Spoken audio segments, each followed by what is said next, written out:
Okay,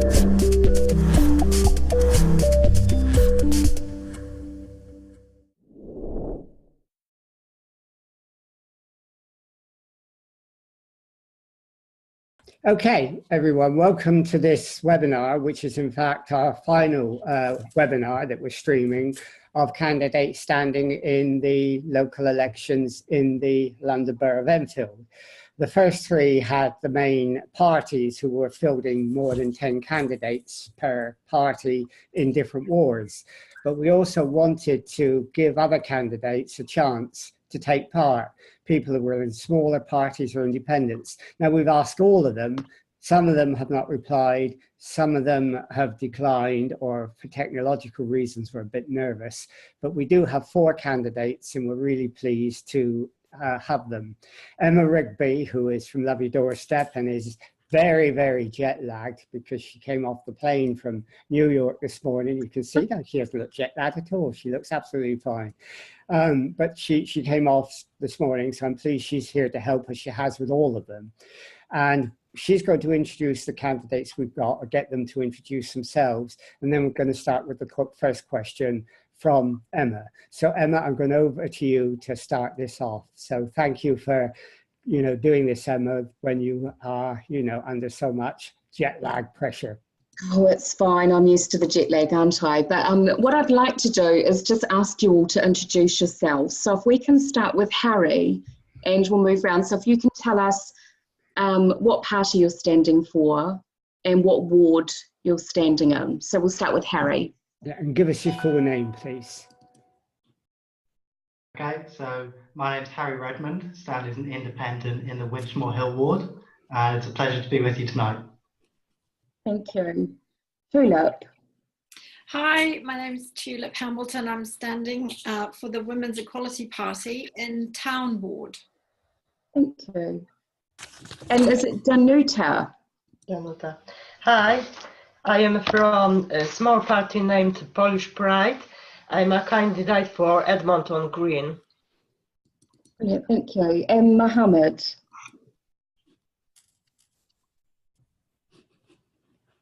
We've lost your sound, Mohammed. We've lost your sound, Mohammed. Can you try and sort your sound out? It's gone. Hi there, Emma. This is Mohammed Wadi. I'm standing in Ponazed in Enfield. Great, thank you very much. So welcome along to tonight's Hustings. Francis, should I hand it back to you for the first question? Yeah, okay. All right. You're not from the main parties, so you have specific reasons for standing. So I'm going to ask each of you, why do you wish to stand as a candidate in these local elections? What is your pitch? What is your cause? Let's start with you again, Harry. Sure. So I'm standing as an independent candidate because I believe it's better for our local areas if we're able to represent ourselves. And I think that we can have a more accurate representation of our local communities when we don't have parties directing operations, whipping votes, and telling people what to do. I think it's better for councillors to be able to directly represent those that elect them. Okay, and can we go to you now, Tulip? So the Women's Equality Party is standing for equality and diversity in all areas of life. And in particular, I wanted to stand as a candidate because I was outraged by how much misogyny and harassment has been coming out in the news since the Me Too campaign broke last October, and I felt that I personally wanted to stand up and be a part of the solution, and that starts with working locally, so in a ward in Enfield town. Okay, and Danuta? I have been living in my area for long enough time to consider myself as part of the community I live in. Therefore, I would like to help all people that are living in my ward and make sure that if there are any issues that concern them, they will get help, and together we will work to serve them. As I have been living here, I know the local problems and issues as I myself have to deal with them. Of course, I am from Poland and I love my country. However, I also identify myself as a British person due to the fact that I work, live, and take care of the community like any other local person. And I like to take care of the area I live in, and I want to do the best I can. Okay, thanks very much. That's really great. And Mohammed, can you tell us where you're standing? Hi there, Francis. My name is Mohammed Wali, and I'm standing as an independent candidate in Ponizem. I believe I can champion local issues within my ward, Ponizem. Okay, right. Emma, over to you. Great. I'm going to just go off the questions a little bit. I want to just ask you a little bit about yourselves. I find it really fascinating that, especially when it comes to independents and the smaller parties, when you're probably leading very busy lives, what's made you want to stand? So I want to know a little bit about your background. So Harry, tell me a little bit about you. Sure. So I've lived in Winchmore Hill all of my life. I went to school there. I've been all around the area. And I think being in the area, seeing the area firsthand every single day, you feel really part of the community in a sense that goes beyond politics. And so with this election coming up, seeing how council decisions from up high has affected the community I've been in, it's kind of made me realise that as a community, we're much stronger than a political organisation. And I think that if we could have kind of community champions on the council, it would really bring out kind of all the potential that our area has. Because I think Winchmore Hill is a wonderful place. I think it's the jewel in the crown of Enfield. And I think it really needs the right kind of representation. So, thank you. Mohammed, if we can go down to you next. So what's your background? What do you do outside of wanting to run as an independent councillor? Hi there, Emma. So I run a small business called One Avenue. It's a product development company. And what we do is we specialize in product development, business development, small businesses. And it's an amazing role. I act as the managing director of the company. And every business that walks through our doors is different. Previous to this, I have sort of extensive sort of grassroots politics involvement within my local community, sort of UK Parliament representative from the Borough of Enfield. So I believe I have the necessary skill sets to actually be able to connect with the local community. Brilliant, thank you. Danuta? I'm a bachelor in history and postgraduate diploma in math from the Pedagogical Academy of Krakow in my country, and I taught math for 20 years, so I know problem from education. We need someone, don't we? We need someone with your math skills at the moment, I think. Yeah. Also, I published a few historical articles concerning the time of First World War in a Polish magazine. Now, I am working part-time in nursery and part-time for DCK company. Great, thank you. Philip? So I've lived in Enfield for 10 years now. I'm originally from New Zealand. I've been in the UK for more than 25 years. So I'm kind of an immigrant, although one of my grandparents was from Lancashire. I've also been a part of the Enfield business community. I've run an online sustainable wine business. I've also had a wine bar in the Dugdale Centre, pop-up wine bar for 8 months a couple of years ago. I've been involved with 40 Hall Organic Vineyard. So I know quite a few people in the community, and I care very much about what happens in Enfield. And so talking to people, it just felt like women's equality and diversity issues were not be, or could be a lot better represented in the decisions that the council were making. So it felt very important that I should stand as a candidate. Great, thank you. Okay.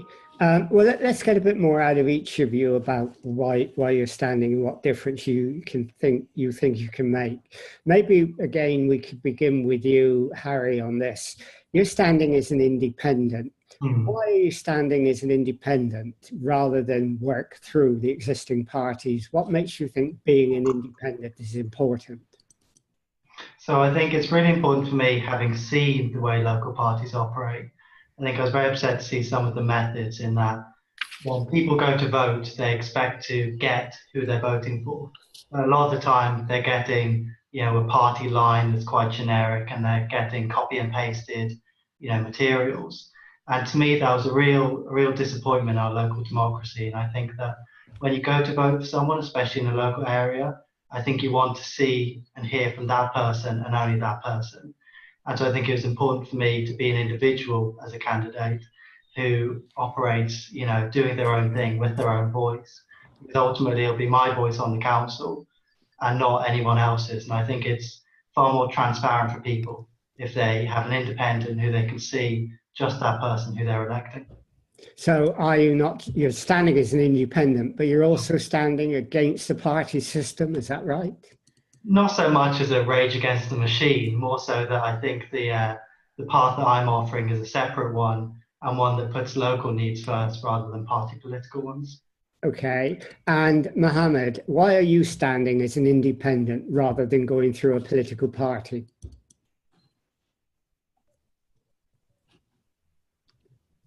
Can you hear us? I can hear you, Francis. Can you hear me? You need to come closer because your sound is quite low. Come towards us. Yeah. So hi there, Francis. I'm standing as an independent candidate, as I believe it allows me to be able to connect with the local electorate. I'm just being out and about, and actually being able to speak to the local community and not sort of spoon-fed or mainstream political party's agenda, and being able to put forward my beliefs and what I can do to actually better the local community. Okay, we're having a bit of trouble with your sound. If you can sort of get the volume up and come closer to the camera, it would help. Danuta, tell us a bit about Polish Pride. What is it, and why does Polish Pride think they need to have candidates in a local election? My organization focuses on helping not just for Polish people, but all of them, especially to those who need help. I would like to make living in our world more enjoyable and free of any problems, if it is possible, of course. When I went and I handed out the leaflets, I listened to people, and I want to make it happen for them. I want to make Edmonton Green great again, as it has been long time ago. So is Polish Pride, a way of saying we're Polish, we're proud, we're British, and we want to take part in the community? So I think that, yeah, of course, I love my country, but I feel like British now. So I think that everybody needs help, and I will try to help them. Okay. And Tulip, why is it necessary to have a women's equality party? Why don't you work through the existing parties? Why do you think you need a separate party based upon women's issues? Well, the first reason, Francis, is that the existing parties are not giving enough of a focus to women's equality and diversity issues. So therefore, for me, the Women's Equality Party is a much more comfortable political home, because I know that they're focusing on specific solutions that will benefit women in all areas of society. So the other reason is that I feel that the current parties are not collaborative enough and therefore not successful enough in achieving what we need, the improvements that we need to make for services for women, for example, domestic violence services. And we look at other councils like Islington Council, which have best practice for a violence against women strategy, and I would be urging Enfield Council to adopt a similar strategy, and also to create a new role, which is the Champion for Women and Girls, which Islington have just created. So we'll be looking to Enfield Council and urging them and pressurising them to create a pooled budget, which is much more effective in delivering those kinds of services. Okay, Emma. Wow, that's really fascinating. Thank you, Tulip. And great that Islington Council has adopted this. I think it's fantastic. It's really good to hear from the smaller parties as to what's important to them. So I just want to move on now a little bit from importance to your concerns.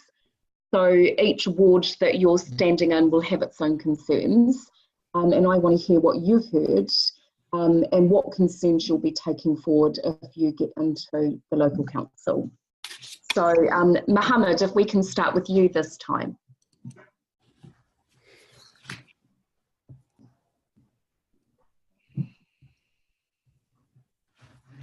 Hi, Mohammed. Mohammed? Hi there, Emma. So there is quite a number of different issues that have sort of... Can you come forward a bit for me? Sorry to have to keep asking you, but I'm having real trouble with your sound. And I'm fascinated to hear what your concerns are, because in Ponders End, I know that there's quite a few. So I want to know what you're hearing in Ponders End.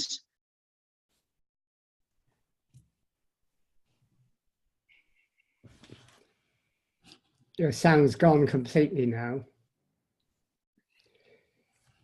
Emma, let's take someone else and then we're going to come back if you can try and sort the sound out, because I really want to hear that.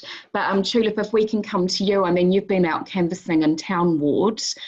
What's the response been to women's equality, and what are the concerns that you feel you can really help the residents of town ward with?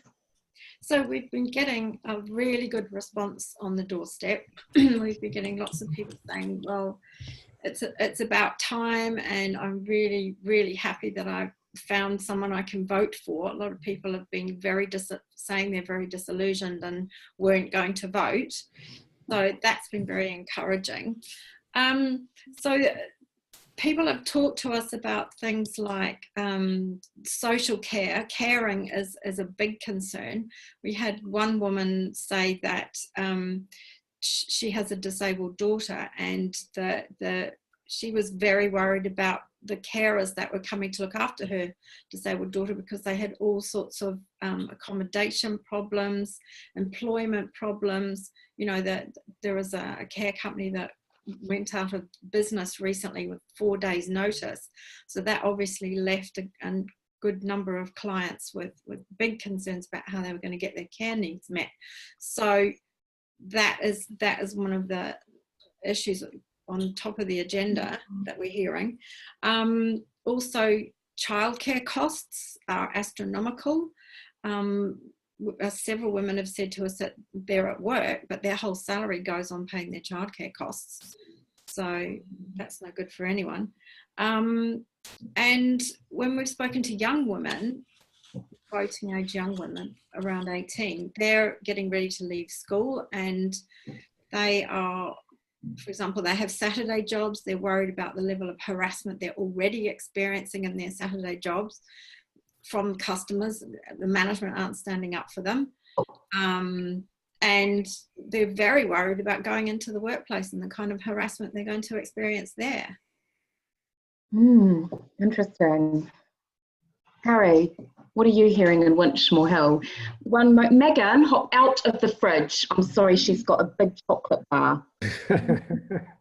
Hop out of the fridge. It's the Donald Trump chocolate bar. This is what This is what happens in live webinars. Children Sorry, and we're animals, keeping yeah. it real. Shh. Sorry Okay. about that, Harry. Harry. Okay, so before I started putting anything together for the campaign, I made sure I went around surveying the whole ward, listening to what was important to people before I put anything to them. So I think having done that, a couple of things came up that I've based the campaign around what I want to represent people for. So I know a big one for people was the state of our high streets. And we had Palmer's Green and Winchmore Hill High Street both in the ward. And I think a lot of people feel that the decline of both of them, with a lot of empty shop fronts, a lot of declining quality of stores, is quite upsetting because it's a hub for a lot of these people's communities. I think another big one that came up, a very important one, would be the future of our local services. Schools in particular, with the schools in the area and being in the catchment area for many areas. A lot of parents and prospective parents are very concerned about the state of the schools, the level of funding to them, the deficits they experience. And I think in general, people really feel the squeeze that's being put on with a lot of public sector wages being frozen, with the government cutting and cutting. I think that squeeze has concerned a lot of people, and I think our representatives need to do something to help alleviate these concerns and help kind of build a council and build a body that will help people and help the most vulnerable particularly. Great, thank you. Danuta. As I found out from people, the issue most concerning in the area where I live is fly tipping. Fly tipping. This is because every time when I go out having a look around, the streets are untidy. There is rubbish everywhere. Unfortunately, refuse is often left uncollected for many days. It is also the case of people littering, which must be addressed, and such offences need to be dealt with accurately. And another problem is the security of the area. A CCTV isn't as efficient at most times, and the quality of it is not as it should be. So I think that this is two big problems in my world. Thank you. Mohammed, have we got that sound? I see you've got your headphones on. Oh, what a shame. I still can't. Mohammed, can you answer? Hear me? Yeah, go ahead. So have we got the sound back on? Yeah, go ahead.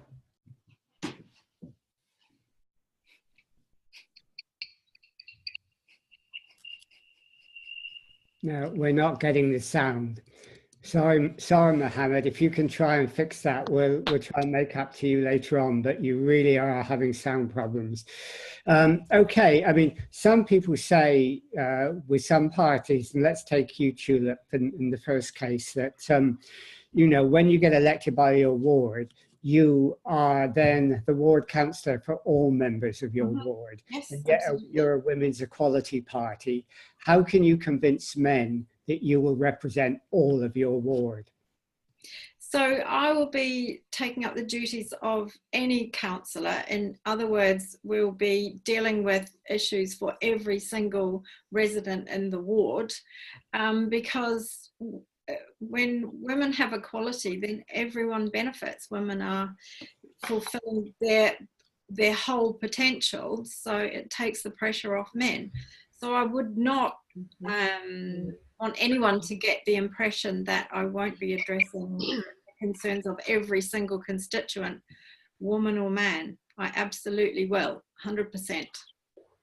And Danuta, will you be representing all at your ward? I mean, the very fact that you've got the name Polish Pride seems to suggest that you're representing Polish people, but would you be representing all the members of your ward? Of course, yes. Yeah. But not all Polish people, but I will be trying to hold place and time for at least 2 meetings a month is a good idea, where anyone could speak to me and discuss any issues concerning them. If they need any help, I would be able to find the right person to go to or forward the issue. Okay, and Harry, I mean, how would you try to make sure that people that you represent felt you were representing all of them? Danuta said some interesting things about having regular meetings with people. How would you organise it so that you did represent your board members and they had a chance to make connection with you? So I think, again, that's another thing that came up when I did begin surveying the ward. People felt that their councillors were very distant and kind of tucked away behind the party machine. So I've already committed to having a weekly surgery rather than a monthly one that takes place. I would also set up a diary type system where everyone in my ward can see what's going on every day. I would have mailing lists in which ward residents can be informed. And I think another important thing is knocking on doors and speaking to people for the whole 4 years, and not just when an election is coming around. I think the communities don't just begin and end in May. They exist 365 days a year, and different changes come up. And I think we need councillors who are more adaptive and more proactive with finding these solutions. And I think a new way of doing things by, like I say, being more responsive in that way would help more of the community be represented. And of course, as being an independent, I wouldn't be cancelling myself away from any group of people. I would be open to everyone. Okay, now that's an interesting point. Let's try Mohammed again and hope your sound has come back. How would you make sure, Mohammed, if you can answer this, you would represent all the people in your ward? So, sorry again, what was the question, Francis? How would you represent all the people in your ward if you were elected? What would you do to make sure all your ward members had access to you? So was the question, how would I enable access to me personally? Yeah, what would you do so they could engage you and talk to you and give you their concerns?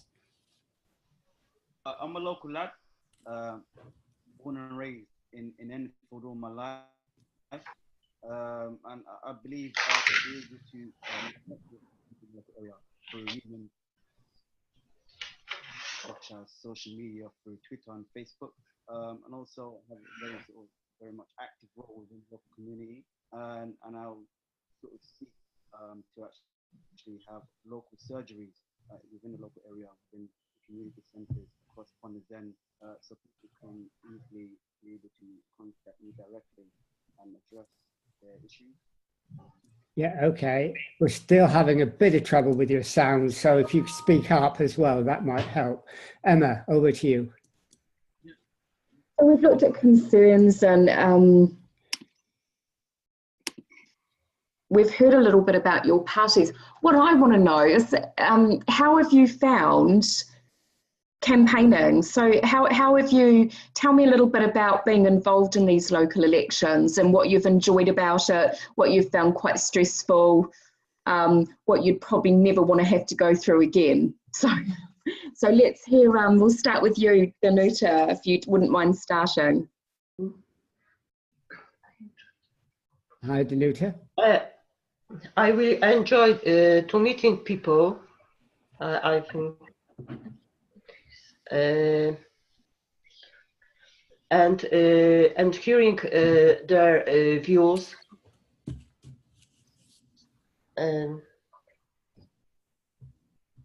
That is very important.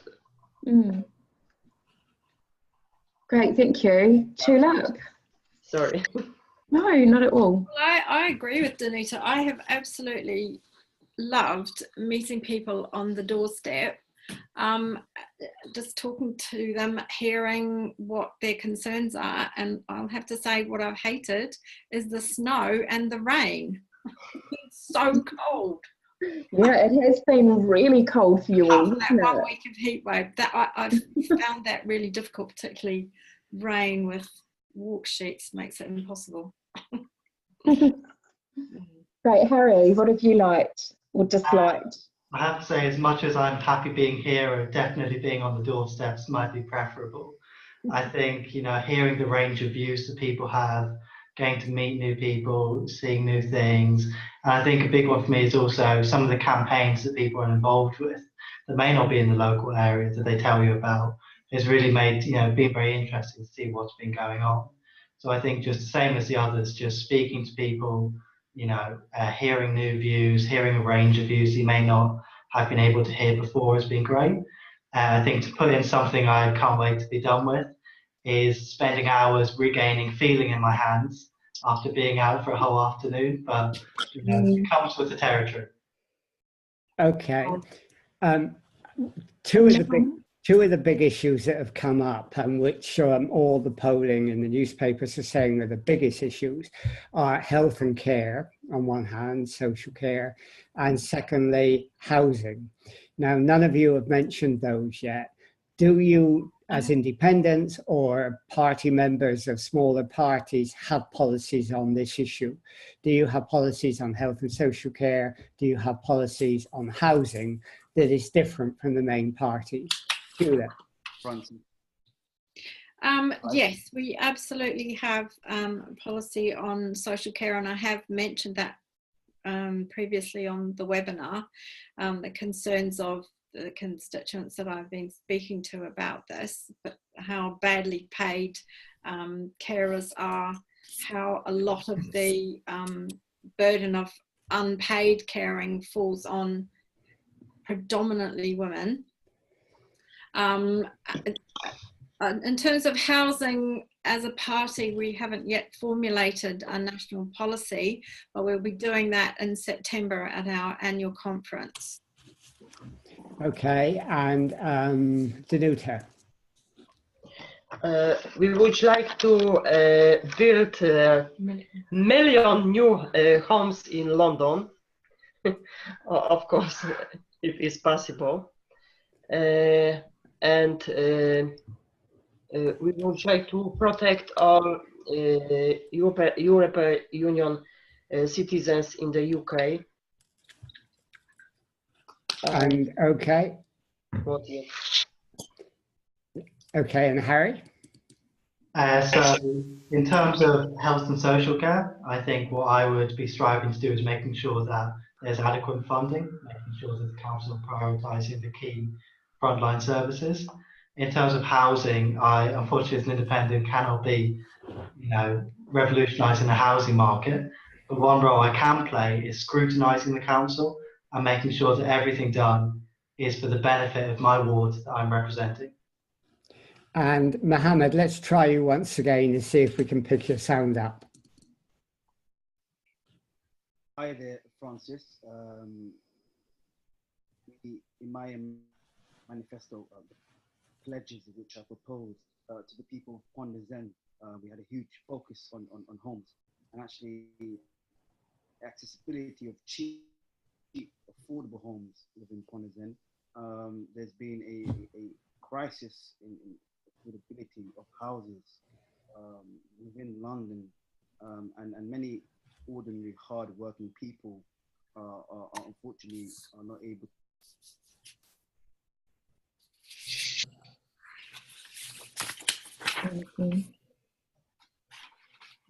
Okay, it looks like we got a bit of that, but we lost you at the end. Anyhow, Emma, over to you. Okay, so I think we've looked at education. I want to talk just a little bit about community safety. Huge for us in London. I mean, the word embarrassing is not the right word to use, but travelling, everyone's talking about the knife crime in London. And it's just been absolutely dreadful here in Enfield. I'd like to hear your views on it. What do you think's gone wrong to create this wave of knife crime across London? Tulip. I think there's a number of reasons. I think one of the reasons is to do with the closure, the cuts in policing. So the closure of the Enfield Town Police Station has meant that there is many less police on the streets, keeping people on our streets safe.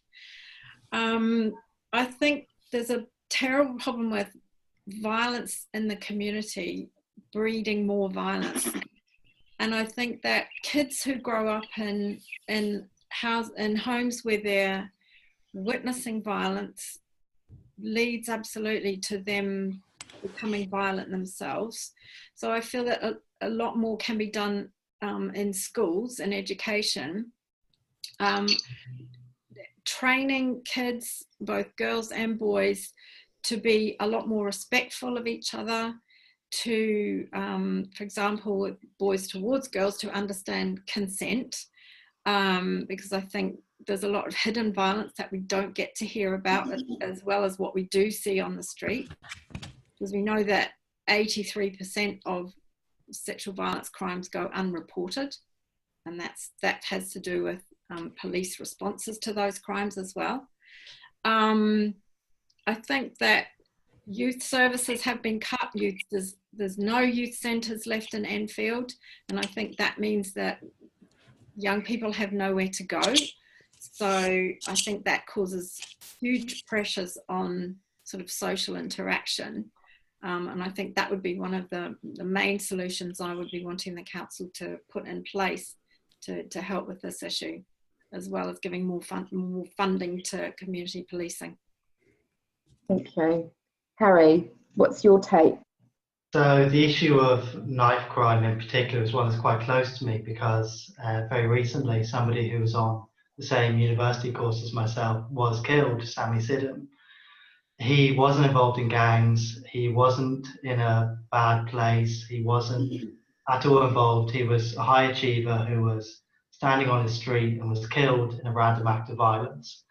I think that we have to look beyond institutional reasons. We have to look towards culture and see what is breeding these random acts of violence, what is motivating individuals to murder someone they do not even know on the streets.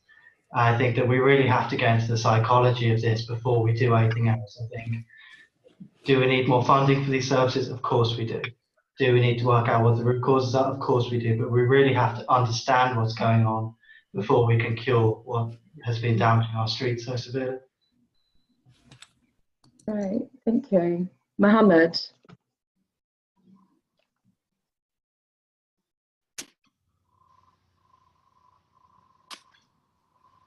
Hello, Mohammed. Hi there, Francis. Did you get Emma's question? Yeah, I've got it. So there's been a concerning number of young people who have fallen victim to gun and knife crime in various boroughs in London. Unfortunately, there was an incident off South Street, just a stone throw away from where I live, on South Street, where there was a fatal shooting and stabbing.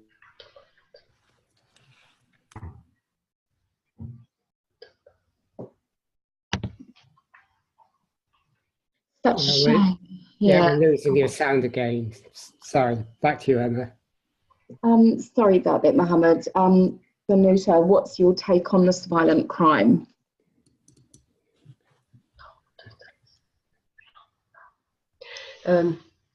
I think that there is not enough police officers. It's me. Yeah? Yeah, go ahead. Yeah. Okay. And community officers on the street. Another issue was lack of education about safety. So we need to create more places that will guide young people and keep them entertained away from the violent streets. So we need to make our streets bright and safe, so on one will feel threatened in any way. So everyone then can live happily together with their community, my community. Okay. There's a sort of an interesting debate going on the Facebook, on the Enfield Voices site, really, which is a debate about whether you should stand as independents or small parties, or whether you should communicate with the big parties and work with them. Because in Enfield, and I've been here for 40 years, there's never been anything else but Labour or Conservative. I mean, do you think you can break the party mode? Do you think you should work through them? Is there a need for anything else other than working through those parties? Now, some people on the Facebook are saying, yes, thank you, Tulip, for doing it. Other people are saying, no, because you get so, caught up in your own particular campaign or your ethnic group, you don't take the broad view. How do you look at that, Tulip? We absolutely want the other parties to nick our policies. We delivered our manifesto to in the general election to all the main political parties, and I think it was only Labour who didn't accept it. We did that because we want them to pick up our policies. So, I mean, I feel that we need to offer an alternative to the two main parties in Enfield. There is far too much shall I say, bickering that goes on, and it feels like this really gets in the way of decisions being properly made with enough consideration of each other's views. So standing as or being elected as an independent councillor for a different political party would mean that we'd be much more focused on keeping people honest and collaborating as an agent for collaboration between the two parties, so that we can really get things done, keep them honest. Okay, and Harry? Well, I think the question about should individuals work through the parties, I think that the large parties have no God-given right to have a monopoly over representation. I think that we're in an open democracy, anyone can stand, and I think that we improve things if we have a variety of views, especially on the council. I think that speaking to people are fed up with the same two parties bickering with each other, because things locally have really devolved into Labour will tell you the government is terrible, the Conservatives will tell you the council is terrible, but nobody will tell you what they can do for the area. Nobody's telling you how we can have a better future, how we can empower our communities, and how we can be stronger together. They're just sniping at each other. And it is this dominance, this monopoly that's lulled them into the sense of entitlement over your vote. And nobody's entitled to your vote. You know, on the 3rd of May, you're free to vote for anyone. Mm. Okay, and Danuta? I think that there is a chance. Those big parties have been there for such a long time, and not many things have changed. I couldn't see councillors on the street and helping them. Therefore, I believe now I could make a difference because I care about people. We know what the issues are, and therefore have an idea how to resolve them, and what could help.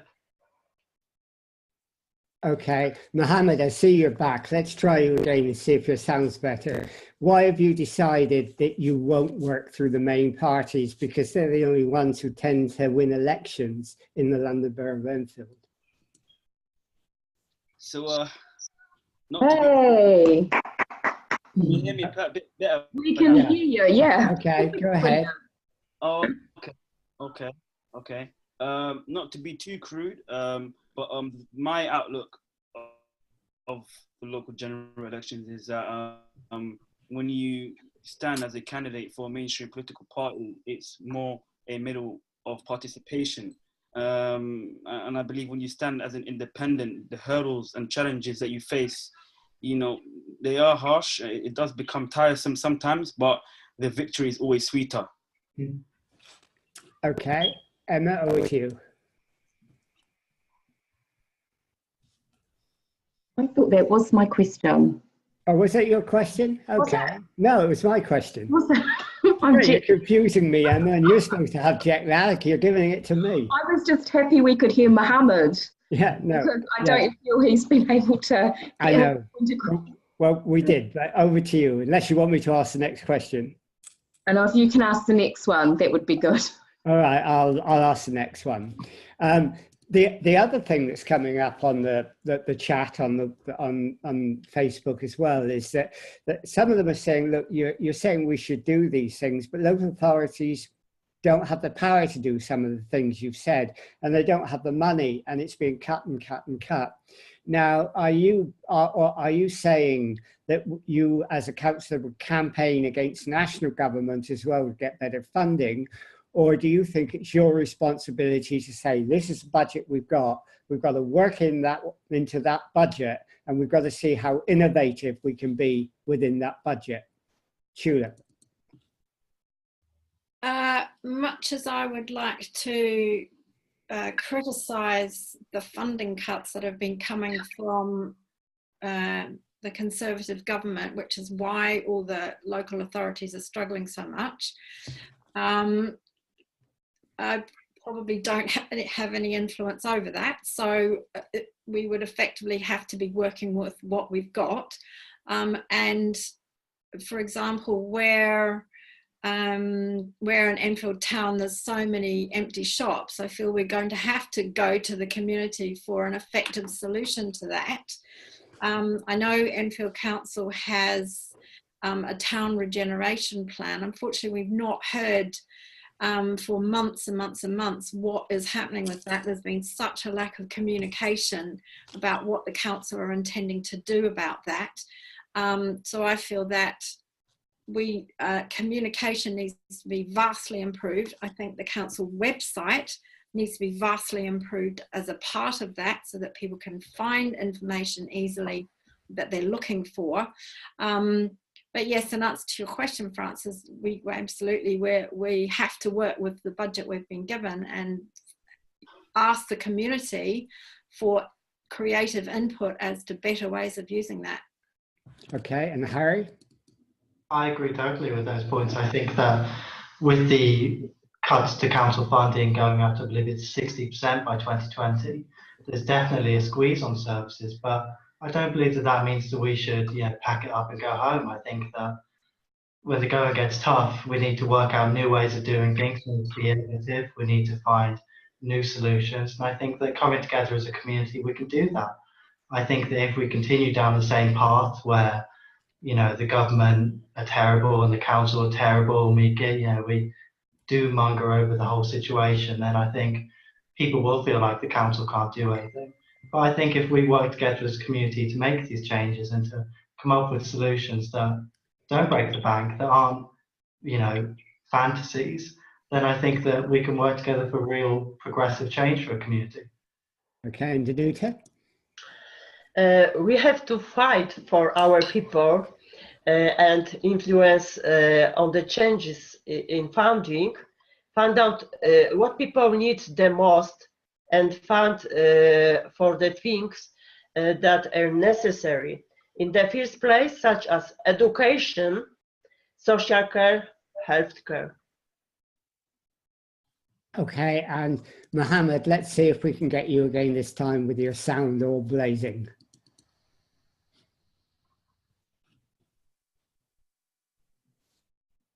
No, we don't have your sound, Mohammed.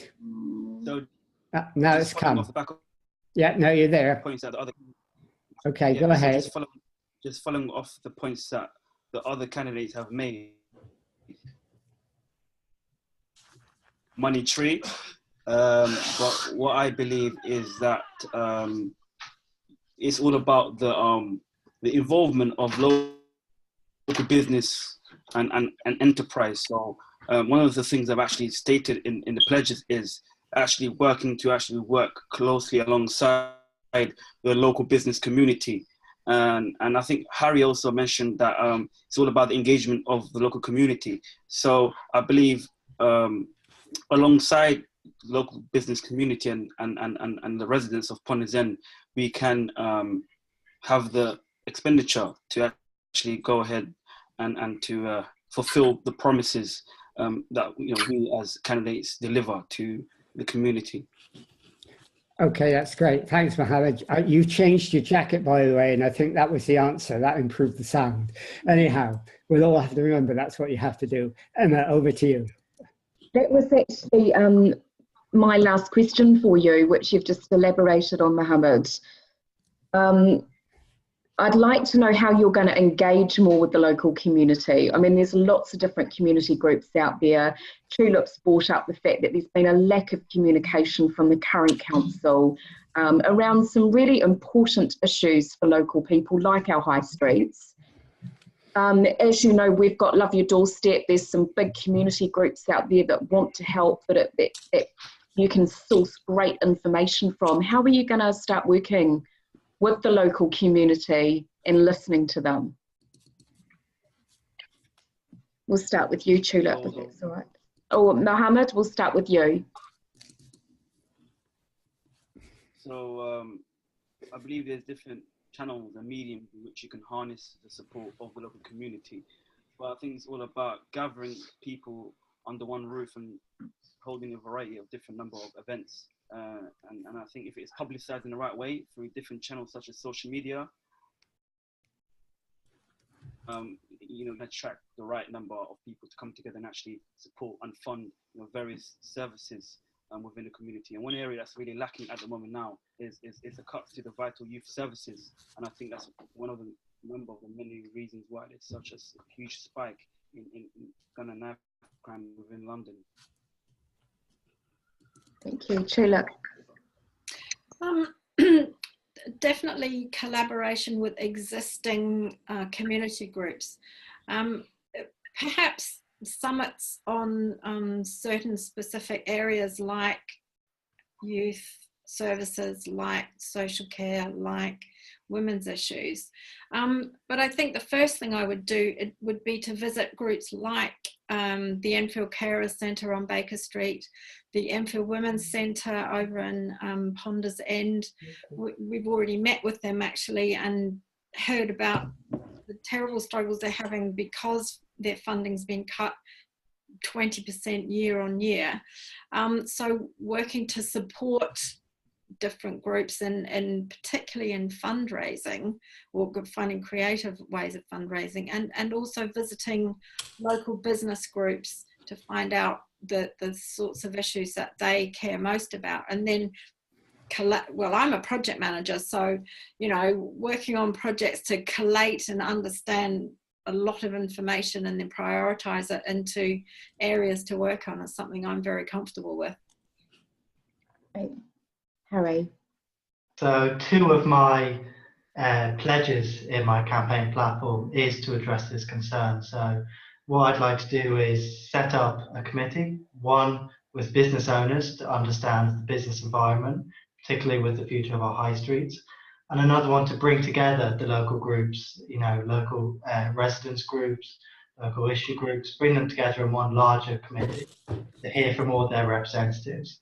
But I think on a wider basis with the whole ward, I think it's important to engage with everyone through social media, through mailing lists, but we should also recognise that a proportion of the ward is not tech savvy, not online, and I think that there needs to be direct engagement with these people too.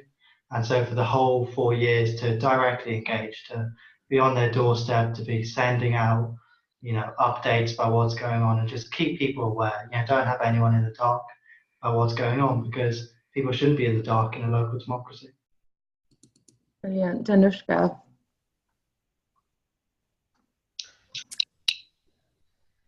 As I said, go out to people on the streets. Listen to view of the people, make it possible for them to contact us and chat to us on forums about their issues and problems. Organize meetings in accessible places such as as a surgery, GP. After this, make a plan of what be done, what can be done first, and what would benefit people the most, I think. Okay, right. It's now May the 4th, and one of you has been elected, and all the rest are Labour and Conservatives. And suddenly you're on the council on your own. You don't have a group, you don't have anyone else there. How do you possibly think you can have an influence when the council is dominated by two parties and you're there alone, all by yourself? How will you function? How will you do it? Judith. So this is absolutely the scenario that I'm looking at. So I'll be there to keep people honest and have a role of what's the word? An advocate. Yeah. So I'll be there monitoring and advocating for particularly the violence against women and girls strategy in Enfield. Following up on all the work streams, making sure that all the various committees are keeping to their promises, and following up on the community groups that are in receipt of those services to make sure that following up on the issues that they are finding with the delivery of those services. So I'll be a monitor and a bit of a thorn in the side, I'd have to say. Okay, Danuta, how would you respond? You're only independent councillor on the council. What would you do? I will present my views of the people in their matter and provide with realistic arguments to prove my points and to persuade the councillors about realizing my tasks. Okay, and Harry? So I think that in that question, it's important to remember that every councillor is elected as an individual, and every councillor is elected primarily to represent their ward. But of course, the reality is that we have two blocks, the two big parties. And I think that in that, the question of one person, one voice may be drowned out. I think there's also the question that at the moment, there's a 2-to-1 split between Labour and Conservatives. Conservatives are in the minority, so you could say, why would anyone vote Conservative if they would be outvoted? And the answer is obviously because people want their view for that party represented. And I think that while there's not 20 of me, I think that having somebody who will be a different voice on the council and someone who can be a pure local representative is very important. And I think having someone who can scrutinise the party politics on all sides and be an independent voice on the council, not just for the ward, but a voice for the whole local community against the party machine, is something that I think we desperately need at the moment. Okay, and Mohammed? Francis, I believe, is actually a advantage, not allied with a mainstream political party, as I believe it's there is no towing the party line. You can actually honestly represent people of your ward and be able to put forward the pledges that you propose, and I believe it enables you to actually fully hear the people's concerns and voice them to the key decision makers.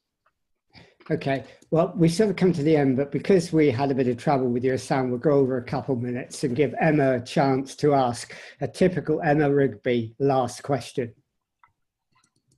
Okay, right. What's your favourite pub, Mohammed, in the local area? Where do you like to go for something to eat?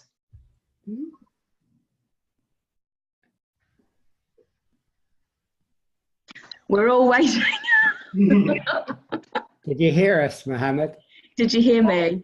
Oh, Emma, unfortunately, there isn't many pubs that are open in Ponders End, so it'll be a tricky one. Falcon's just up the road, but it's just been due to the regeneration of Ponders End, there isn't really anymore. Sure. So where do you go? Do you go to other areas of the borough to have something to eat? It doesn't have to be a pub. It can be a favourite local restaurant, or do you just like your mum's home cooking? Emma, I think you can never beat the mum's cooking. Can you? Wow, that's got the votes. That did. It's got votes. Tulip. Yeah. I like to support new businesses, and in in Winchmore Hill, there's a couple of new businesses that I particularly like. So one is Munch, a new vegetarian restaurant, and the other one is Smooch, the cocktail bar on Green Lane. Oh yes, I've heard of that one. But I also like Ambrosia, and I also like Axula in Enfield Town. Great. Harry. In terms of pubs, has to be the Orange Tree for me in Winchmore Hill. I think. Oh, that's a great little pub, isn't it? I know the owners of that pub. Well, I know the family that own it. It's such a lovely little family pub. You can't beat there. And in terms of going for somewhere to eat, I think I'd be remiss if I didn't mention Rimini, since I'm in school with the son of one of the owners, and it's a wonderful place, that connection aside. It is, thank you. Danuta, what about you? I don't really go out, and I think there isn't many pubs, restaurants around, unfortunately. You just like to stay in and cook. I'm a bit of one of those as well. Yeah, exactly. Great. Well, look, the best of luck to all of you on the 3rd of May. It's been great getting to know you this evening and talking about your hopes and ambitions for the Borough of Enfield. Francis, back to you. Yeah, thank you all for taking part. And sorry, Mohammed, we had a problem with your sound, though you rectified it in the end, and we did hear quite a bit from you, which is great. So thank you all for taking part, because it's a brave thing to do on here. And I think you all did really, really well. And thank you everyone who's sent in questions, and you've had a little debate on the side amongst yourselves as well, which is great to see. So it's been really good. So I hope, I mean, this is the very last of the hustings we're going to do. The election is in 2 days' time. I hope everyone will go out and vote. And we'd also be interested to hear any feedback you've got about how we did on these hustings, how we can improve what we do in the future, and should we do it again. I think it's been a really successful experiment, but I'd love to hear from you. So thank you all for those who've taken part, both in being interviewed and all those who come on, watched and asked questions. And thank you to Emma too for helping develop this in the way that she has, and coming up with her questions to make it lighter as well as serious as well, which I think is important. So I'm going to say good night now, and we'll sign off.